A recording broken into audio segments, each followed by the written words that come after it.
7 सीटों पर जो उपचुनाव हुए थे उनका जो विधायक का आज शपथ ग्रहण था।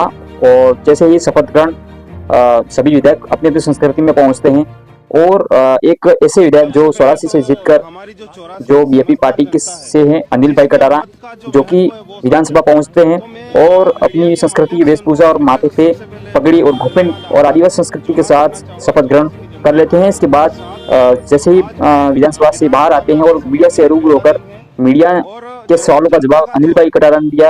और अनिल भाई कटारा मीडिया के सामने कहा कि मैं भील प्रदेश को लेकर विधानसभा में आवाज उठाता रहूंगा और हमारी डिमांड भील प्रदेश को लेकर है ये। और जो 16 सीट से जो जनता है उन जनता के लिए अच्छे काम करेंगे।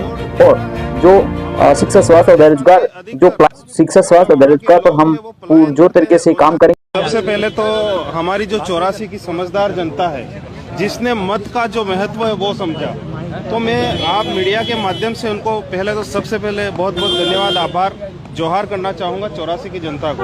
और साथ ही आज मैं विधानसभा में आके शपथ ली है, पहला दिन है।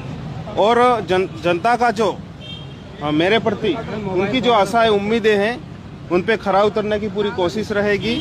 और हमारे उस क्षेत्र में हम शिक्षा पे काम करेंगे, स्वास्थ्य पे, और हमारे जो बेरोजगार भाई हैं उन पे हमें काम करना है। और दूसरा है हमारे दक्षिणी राजस्थान के अधिकतर जो वहाँ के लोग हैं वो पलायन करते हैं रोजगार के लिए गुजरात। हम कोशिश करेंगे उस प्लान को किसी हद तक रोके।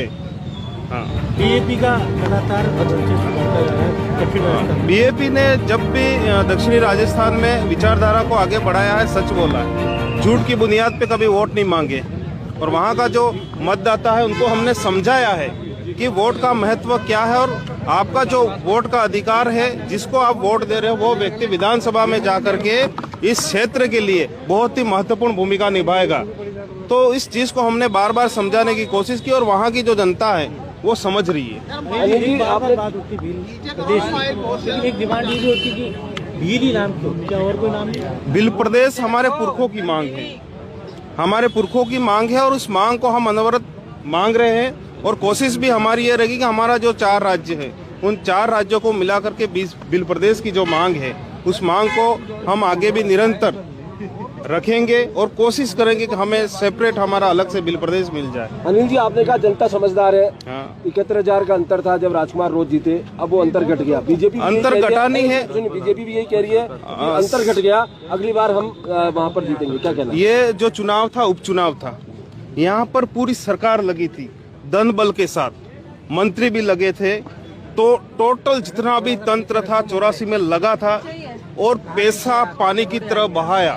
फिर भी हमारे पास उतना पैसा नहीं था, जनता ने चंदा करके हम लोगों को दिया। और मैंने पहले भी कहा समझदार जो जनता है, वोटर्स है, उन्होंने मतदान किया। और ये उपचुनाव था, थोड़ा बहुत उधर उधर हुआ है।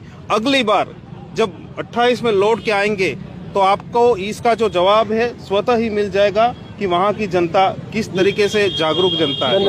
धन्यवाद। जय जोहार का नारा है।